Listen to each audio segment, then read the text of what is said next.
الله شتا او کنشتا په دې خبره باندې د امام ابو حنیفه رحمت الله علیه د یو دهری سره مناظره وا.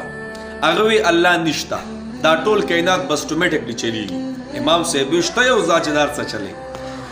نو مثال کې طور پر زب د خپل دا کم زمون غړی دی د دې یو مثال درکم. مثال کې طور پر 10 بجې د بادشاہ په دربار کې ټیم مقرر شو چې الله نشتا او امام سے بوشتا 10 بجے مقرر شو د مناظرې.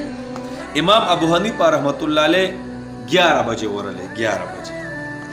او ټول خلک ناشتي چې کله امام سے ورننه وته مساوي چغه شو دی وې ځان ته د خلکو امام وجزه د خلکو امام او دومره لوی عالم ځان ته وي او دومره خلک او دومره شاګردان د ما تحتي دی وې د خپل وادي پابند نه دي نو دی بس د خلکو مشورو کی. امام سے وته ولی وې تا مول 10 بجې ټیم را کړې، مثال 10 بجې ټیم را کړې او ته 11 بجې رالی، یو غنټه د موږ دلته انتظار کې کینول کړه.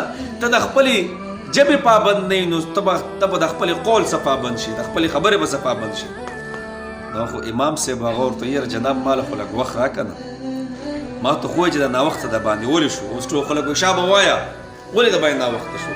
هغه ورته وایي امام سے ورته وایي جناب زه چې وې دې مناظرې له راتلم نو وی پالار کې یو سین رالی، سینو پالار کې وی سین رالی، د هغه سین د باندې د پورې وتو سلار نه وه، څه کشتۍ نه وه، څه پول نه و چې زه په هغې را یا څه نورې سهولت نه و چې په هغې زه ناست یو د هغه سین نه را دې خوا شوی وې.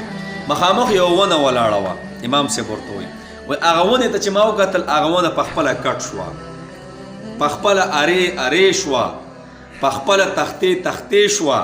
هغه تختې رالی په خپل منځ کې جوړ واغېستو، د هغه جوړ نه کشتۍ تیاره شوه او هغه کشتۍ بغیر د انسان نه زما خواله راله او زه به کې کېناستم او زه یې دې سیټ ته راواړولم.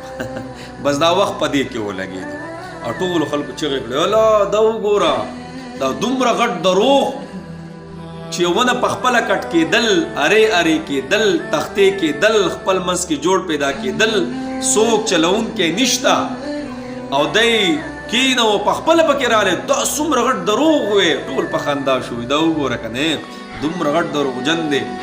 امام صاحب ورته وایي ښه ته راته دا ووایه چې یو ونه په خپله کټ کېدی نشي، په خپله ارې کېدی نشي، خپل منځ کې جوړ پیدا کېدی نشي او په خپله کشتۍ تلی نشي، دا نه منې نو ته څنګه وې بدبخته چې دا ټول کائنات په خپله چلیږي؟ ته څنګه وې چې دا شپه او ورځ دا په خپل راځي؟ ته څنګه وې چې 14مه ورځ شي د سپوږمۍ نو هغه ګول شي؟ ته څنګه وې چې د هغې نه خوا بیا هغه وړه کېږي؟ ته څنګه وې چې اولنۍ، دویمه او درېیمه سپوږمۍ هغه ورو غټېږي؟ ته څنګه وې چې 22 جون د ټولو نه غټه ورځي؟ ته څنګه وې چې 22 دسمبر د ټولو نه غټه شپې؟ ته څنګه وې چې کم نور په کم مدار روان دی، کم سپوږمۍ کم سیارې ستارې په کم مدار روان دي؟ دا اسې روانې دي. دا خوریځې چې ځي راځي، دا سمندرونه چپې وي او دا په دې پل پروت کې چې دننه دا خوندونه اچوي. ته څه وې داسې کېږي؟ یو ونه را سره نه منې چې دا په خپله نه کټ کېږي نو دا ټول کائنات بدبخته څنګه چلیږي؟ د دې چلونکی څوک دی؟ یو ذات شته چې دا خبره وکړه که نه نو ستا مقابلې وګټله او هغوی په دې خپله خبره کې ستومانه کړو. جناب رب وایي چې تاسو 2 درېم نه سره ځئ، چې 3 څلورم در سره ځئ، چې څلورم 5م در سره ځئ. د هغه رب نه ګوره پټېدی نه شو.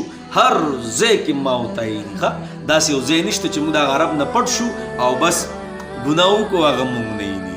هر ځای کې رب ما وتایي جي هغه رب نه به فرده ما وتا کړو.